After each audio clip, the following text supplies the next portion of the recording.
Hello and welcome you all in this online interactive session. आज जो हम लोग टॉपिक स्टार्ट करने लगे हैं वो टॉपिक है आर्टिकल्स का।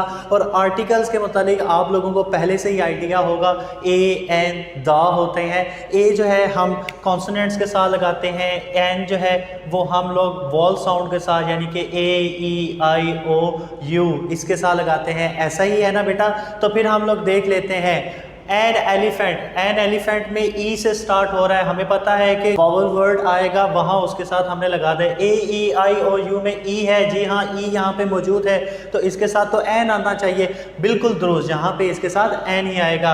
एन यूरोपियन, हमने यहाँ पे देखा कि ई हमारे पास मौजूद है यहाँ पे वॉल वर्ड में, तो इसके साथ भी फिर एन आना चाहिए। जी नहीं, यहाँ पे आप गलत हैं, इसके साथ एन नहीं आता। आप बस आपने देखा बी है, ये तो कॉन्सोनेंट है, ये तो इसके साथ ठीक है, लेकिन जब हम ए और कहेंगे तो इसमें तो एच है, एच कॉन्सोनेंट वर्ड है, लेकिन इसके साथ एन आएगा। क्यों आएगा ये इस वीडियो में हम लोग डिस्कस करेंगे। The United state of America, the United state of America country के नेम के साथ द आ रहा है यहाँ पे, ये बिल्कुल ठीक है, लेकिन पाकिस्तान के साथ किसी भी दूसरी कंट्री के साथ दा जब आएगा तो वो गलत होगा। ये क्यों गलत है? हालांकि ये सारे बिल्कुल एक जैसे हैं, ये क्यों गलत हैं? इनमें क्या मॉडिफिकेशन होगी और इसको कैसे हम समझ सकते हैं? आए आज आर्टिकल्स के जो आइडियाज़ हैं उनको हम लोग डिस्कस करते हैं। तो चले अपनी वीडियो का आगाज़ करते हैं। So let's start the topic of articles. Articles क्या होते हैं आज इसको कम्प्लीटली हम लोग डिस्कस करेंगे। इसमें आपको कुछ ट्रिक्स भी बताऊंगा और साथ में कुछ आपको फार्मूलाज भी बताऊंगा जिससे आपको आर्टिकल समझने में आसानी होगी। सबसे पहले हम आर्टिकल्स को डिफाइन कर लेते हैं। सबसे पहले आर्टिकल होता क्या है? Articles are used to specialise और जनरलाइज अ नाउन, यानी कि कोई कॉमन नाउन जो सिंगुलर कॉमन नाउन है उसे जनरलाइज या हम अगर बात करें स्पेशलाइज करने के लिए हम आर्टिकल्स का इस्तेमाल करते हैं। आर्टिकल्स क्या होते हैं? ए एन द आर्टिकल होते हैं, जैसे आपके सामने मेंशन कर रखा है। और फिर अगर हम लोग बात करें कि आर्टिकल्स एक्चुअली है क्या, आर्टिकल्स आप क्योंकि जो नाउन से पहले आते हैं तो नाउन से पहले जो चीज़ उसको नाउन को मॉडिफाई करती है उसे हम लोग कहते हैं एडजेक्टिव। उसे क्या कहते हैं? एडजेक्टिव। तो हम लोग कह देंगे कि ये आर्टिकल्स जो हैं ये भी हमारे पास एडजेक्टिव की एक टाइप है, बल्कि अगर हम प्रिसाइजली बात करें तो ये डेमोस्ट्रेटिव एडजेक्टिव्स होंगे।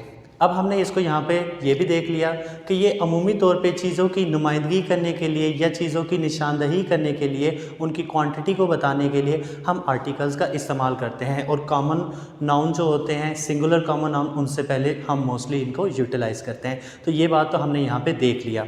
अब हम लोग बात कर रहे हैं कि आर्टिकल्स की आगे दो टाइप्स होती हैं, एक ए एंड होती है और एक द होती है। इसे हम लोग कहते हैं इनडेफिनेट आर्टिकल्स और इसे हम लोग कहते हैं डेफिनेट आर्टिकल्स। जो इनडेफिनेट आर्टिकल्स होते हैं इन्हें उर्दू में हम हरूफ तनकीर कहते हैं। अब हम सबसे पहले तो इस वीडियो में इनको डिस्कस करेंगे कि आर्टिकल्स की ये जो टाइप्स हैं ए और एन, ये क्या हैं। अब ए और एन के मतलब हम लोग बात करते हैं कि ए कहाँ पे यूज़ करना है और हमने एन कहाँ पे यूज़ करना है। ये तो हम लोगों को पता है कि हम लोगों ने कॉमन नाउन जो है उससे पहले हम उसको जनरलाइज करने के लिए ए और एन का इस्तेमाल करते हैं। तो अब हम सबसे पहले एक टॉपिक यानी कि ए के इस्तेमालात, यानी आर्टिकल ए कहाँ कहाँ पे यूटिलाइज़ होता है इसको देख लेते हैं। आर्टिकल ए कहाँ कहाँ पे यूटिलाइज़ होता है, इसकी डेफिनीशन, इसकी तारीफ़ कर लेते हैं। पहले इसको डिफ़ाइन करते हैं। A is generally place before the consonant sounds. Consonant sounds क्या होते हैं? यहाँ पे एक बात मैं आपको क्लैरिफाई करना चाहता हूँ कि हमारी इंग्लिश लैंग्वेज में टोटल 26 लेटर्स होते हैं, जिसमें 21 कॉन्सोनेंट्स होते हैं और 5 वॉल साउंड होते हैं, जिसे हम लोग ए ई आई ओ यू कहते हैं। अब इंग्लिश लैंग्वेज में क्योंकि 21 कॉन्सोनेंट्स हैं और हमारे पास 5 जो हैं वो वॉल साउंड हैं। अगर हम लोग बात करें सिंपली इतनी कि इंग्लिश लैंग्वेज में वर्ड जो है उसकी बेस पे नहीं हम आर्टिकल प्लेस करेंगे बल्कि उसके साउंड के मुतालिक। अब इंग्लिश में जो हमारे पास वॉल साउंड है वो 5 नहीं है बल्कि वो हमारे पास 20 हैं। इनके कॉम्बिनेशन से भी डिफरेंट साउंड्स बनते हैं, तो इसलिए हम उनको यूटिलाइज करते हैं। तो हम लोग यहाँ पे बात कर रहे हैं कि 5 हमारे पास वॉल वर्ड्स हैं और हमारे पास 21 जो हैं वो कॉन्सोनेंट वर्ड्स हैं। अब वॉल वर्ड क्या उनसे है और कॉन्सोनेंट क्यों होते हैं, इनकी डिफ्रेंसिएशन क्यों है। जो वॉल वर्ड होते हैं ये अनइंटरप्टेड आप इसे बोल सकते हैं, यानी कि इसमें जो आपकी टंग है वो आपके जो टीथ हैं इनके साथ नहीं लगती, बल्कि इसको सिंपली अनइंटरप्टेड जो है वो आप इनको बोल सकते हैं। जैसे कि A, E, I, O, U without touching your teeth आप इसको बोल सकते हैं। लेकिन कॉन्सोनेंट जो होते हैं ये इंटरप्टेड होते हैं, इनके लिए आपको जो है आपकी टंग को आपकी टीथ के साथ टच होना लाजमी हो जाता है। तो यहाँ पे हमने इसको डिफाइन कर लिया कि कॉन्सोनेंट कौन से होते हैं, वॉल साउंड कौन से होते हैं। अब हम लोग बात करते हैं कि हमारे पास वॉल वर्ड आते हैं या वॉल साउंड आते हैं।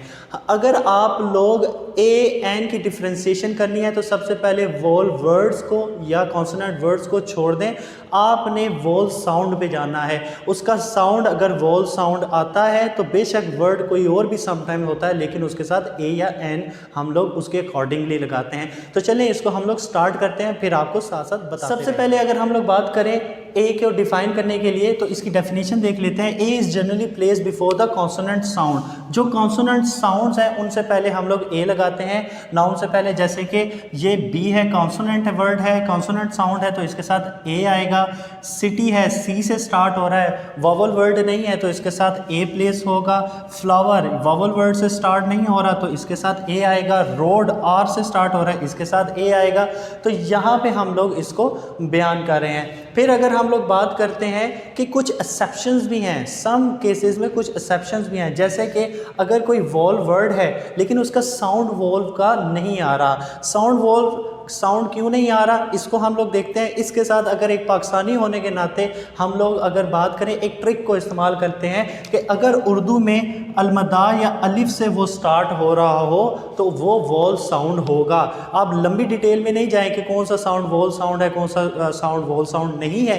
आपको समझाने के लिए मैं यहाँ पे बता देता हूँ कि आप उसे उर्दू में अलिफ या अलमदा करके लिख के चेक कर लें तो आपको समझ आ जाएगा कि वो वॉल साउंड है कि नहीं। तो इसको हम लोग इसको हम लोग स्टार्ट करते हैं। अब देखें जी, ये ई से स्टार्ट हो रहा है, यू से यूनिवर्सिटी स्टार्ट हो रहा है, यूनिवर्स, यूनिट, वन आइड, $1, ये हमारे पास स्टार्ट तो बेशक हमारे पास ये वॉल वर्ड से हो रहे हैं लेकिन इनका साउंड वॉल का नहीं है। यहाँ पे हम लोग इसको चेक भी कर लेते हैं। मैंने आपको ऑलरेडी बताया है, एक ट्रिक बताया है कि अलमदा या अलिफ उर्दू में लिख के चेक कर ले। वॉल साउंड की डिटेल्स में जाने की ज़रूरत नहीं है कि 20 वॉल वर्ड हैं, उनको कहाँ पे यूटिलाइज़ करना है। ये वाला आप सिंपली ट्रिक याद कर लें। अब मैं आपको सिंपल सबसे पहले बताता हूँ। एलिफेंट को अगर हम उर्दू में लिख के चेक करें तो ये एलिफेंट बनेगा। ये अलिफ से स्टार्ट हो रहा है। एन एलिफेंट, तो हमें समझ आ गया ये अलिफ से स्टार्ट हो रहा है उर्दू में तो इसके साथ एन आना चाहिए। यानी कि आप डबल चेक कर लें उसे, अगर आपको कोई चीज़ समझ नहीं आ रही उर्दू में अलिफ या अलमदा से उसे स्टार्ट होना लाजमी है। कि यूरोपियन के अंदर अगर हम लोग बात करें तो ये से स्टार्ट हो रहा है, इसमें यू की आवाज़ आ रही है, इसमें या साउंड नहीं आ रहा। तो यहाँ पे हमने देखा इसमें अलमदा से स्टार्ट नहीं हो रहा, अलिफ से स्टार्ट नहीं हो रहा, बल्कि ये से स्टार्ट हो रहा है। तो ये इसके साथ क्योंकि हमें पता चल गया कि अगर अलिफ या अलमदा से उर्दू में स्टार्ट होगा तो हम उसे सिंपली वॉल साउंड कंसीडर कर लेंगे, लेकिन ये यहाँ पे गलत हो रहा है। तो इसलिए इसके साथ एन नहीं आएगा, इसके साथ सिर्फ ए आएगा। एन यूनिवर्सिटी हो सकता है क्योंकि इसके साथ भी यू आ रहा है, लेकिन इसका जो साउंड है वो भी यू साउंड आ रहा है। अब इसे उर्दू में भी एक बार डबल चेक कर लेते हैं। यूनिवर्सिटी, ये अलिफ या अलमदा से तो स्टार्ट नहीं हो रहा, बल्कि ये भी ये से स्टार्ट हो रहा है। इसका मतलब है ये भी वॉल साउंड नहीं है। यूनिवर्स, इसे भी उर्दू में लिख के चेक कर लें, ये भी अलिफ से स्टार्ट नहीं हो रहा। यूनिट, ये भी हमारे पास ये से स्टार्ट हो रहा है, ये भी उर्दू में अलिफ या अलमदा से स्टार्ट नहीं हो रहा। वन आइड मैन, अब ये देख लें कि वन, ये भी अलिफ से स्टार्ट नहीं हो रहा तो इसके साथ ए ही आएगा।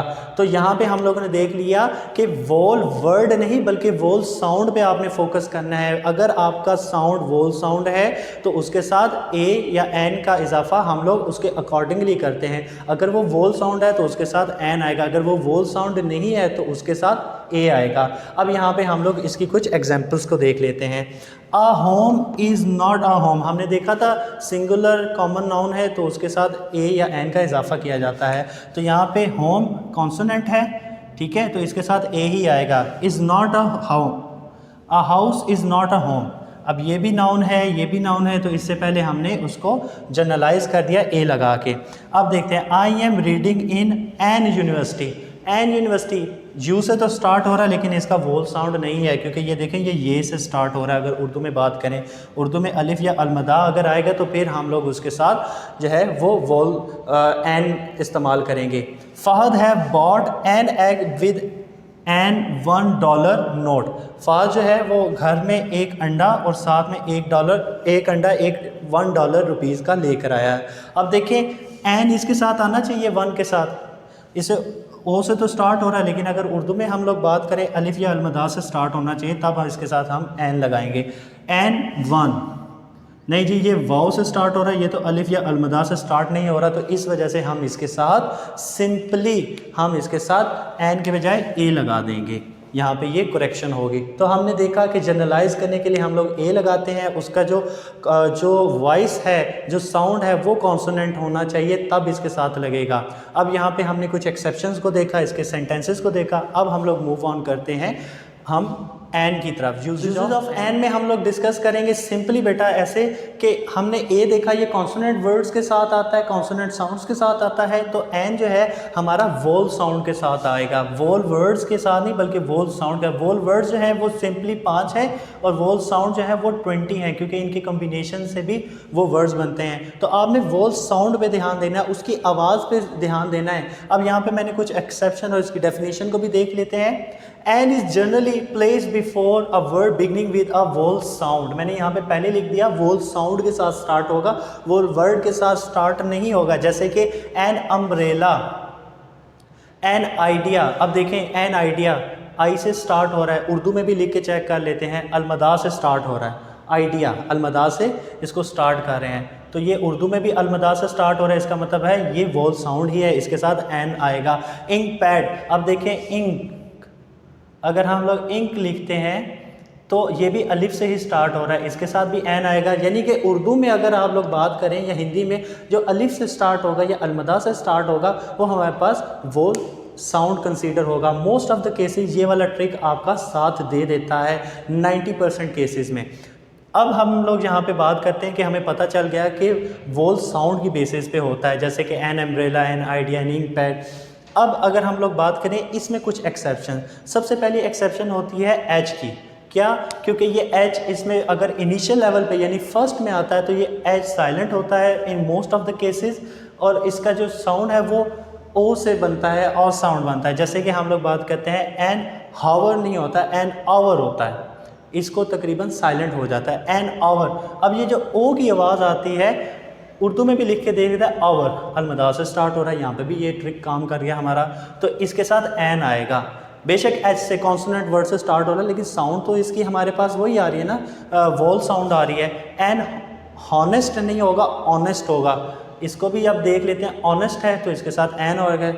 इसी तरीके से एन हेयर, हेयर का मतलब सिंपली ये होता है कि जो वरासत का हकदार होता है, वारिस होता है। तो यहाँ पे हमने एक्सेप्शन देखी है कि जो एच से स्टार्ट होते हैं मोस्ट ऑफ द केसेस उसमें एच साइलेंट होते हैं। अब अगर हम लोग बात करें वोल साउंड की सेकंड नंबर पे, तो कुछ ऐसी एक्सेप्शंस भी हैं जिनके साथ हम वोल साउंड को, जैसे कि अगर हम लोग बात करें SOS की। SOS आपको पता है जब बंदा किसी हंगामी हालात में होता है तो उसके लिए एक सिग्नल दिया जाता है जिसे SOS कहते हैं। अब ये देखें, इसको उर्दू में भी लिखते हैं SOS, ये अलिफ से स्टार्ट हो रहा है तो इसके साथ भी हम लोग SOS के साथ भी NSOS लिखेंगे। अब हम लोग लिखें, अब देखते हैं MA। M तो हमारे पास कॉन्सोनेंट वर्ड है लेकिन इसकी जो साउंड है वो हमारे पास क्या होती है, वो हमारे पास वोल साउंड होती है। जैसे कि MA के साथ ये देखें, उर्दू में लिख के देख लें MA, अलिफ इसके साथ आ रहा है तो ये इसके साथ MA होगा, MA नहीं होगा। बेशक इसका जो वर्ड है वो M से स्टार्ट हो रहा है, कॉन्सोनेंट वर्ड है। An X-ray, X ray, Urdu में भी लिख के देख लिया, अलिफ के साथ हमने देखा ये स्टार्ट हो रहा है तो ये एन एक्स रे हो जाएगा। तो यहाँ पे हम लोगों ने देखा, अपने ट्रिक भी साथ साथ लगाते जा रहे हैं, स्मार्टली हम इसके साथ वर्क करते जा रहे हैं कि N S O S, N M में एन एक्स रेज हो सकता है। हमारे पास जब कभी इम्तिहान में इस तरह के सवाल आते हैं कि he is an M A, तो हम लोग कहते हैं यार इसके साथ तो एम लिखा हुआ है, इसके साथ तो होते नहीं, क्योंकि हमने पढ़ा था कि वोल वर्ड के साथ होता है, ये वोल वर्ड तो है ही नहीं है। तो यहाँ पे हम आपको क्लैरिफाई कर रहे हैं कि वोल वर्ड के साथ नहीं बल्कि साउंड पे ध्यान देना है। साउंड हमारे पास 20 हैं, वर्ड सिर्फ 5 हैं, तो आपने वोल वर्ड के बजाय वोल साउंड पे ध्यान देना है। अगर साउंड पे ध्यान देंगे तो ये चीज़ें आपको साथ साथ समझ आती जाएंगी। अब इसके सेंटेंसेस को भी देख लेते हैं। He is an honest man in our company. अब ये एच बेशक इसके साथ लगा हुआ है, लेकिन इसकी जो आवाज़ है वो ऑनेस्ट और की आवाज़ आ रही है, तो ये इसके साथ एन हम लगा देंगे। सेकंड देखते हैं, he is a M A English professor. अब एम ए के साथ या एम के साथ तो ए ही आना चाहिए, लेकिन मैं आपको ऑलरेडी बता चुका हूँ वोल साउंड पे ध्यान देना है, वोल वर्ड पे ध्यान नहीं देना। एम ए इसके साथ एन होना चाहिए, क्यों? क्योंकि उर्दू में भी मैंने लिख के जब देखा तो इसका अलिफ से ही स्टार्ट हो रहा था, तो इसके साथ मैंने एन लगाया, क्योंकि मुझे पता है कि मोस्ट ऑफ द केसेस ये वाला ट्रिक भी काम कर जाता है। तो जहाँ पे मैं फंस गया हूँ, जहाँ पे मुझे समझ नहीं आ रही, पेपर में समझ नहीं आ रही कि ये वोल साउंड है या ये वोल वर्ड है या ये कॉन्सोनेंट वर्ड है, तो वहाँ पर ये वाला ट्रिक भी मैंने चेक कर लिया। अब इसको मैंने यहाँ पर ठीक कर लिया कि ए था और इसको मैंने एन एम ए कर लिया। For an rainy season I have bought an umbrella. अब देखें आ है या यहाँ पे एन आना चाहिए था, रेन, क्योंकि ये है रे से भी स्टार्ट हो रहा है और आर से इंग्लिश में हो रहा है, तो ये इसके साथ तो आर ठीक है। अम्ब्रेला के साथ एन ठीक है कि नहीं ठीक? इसके साथ ठीक है, ये एम्ब्रेला है, ठीक है, एम्ब्रेला। तो अलिफ इसके साथ तो आ रहा है, तो इसके साथ भी हम लोग इसको बात करें। तो यहाँ पे इस वीडियो सीरीज़ में आर्टिकल्स में जो हरूफ तनकीर वाला था, ए और एन वाला जो टॉपिक है, इस वीडियो में यहाँ तक हमने इसको कंप्लीट कर लिया है। नेक्स्ट वीडियो में हम लोग आर्टिकल दा को जो है वो हम डील करेंगे। आपका इस वीडियो को देखने का बहुत शुक्रिया।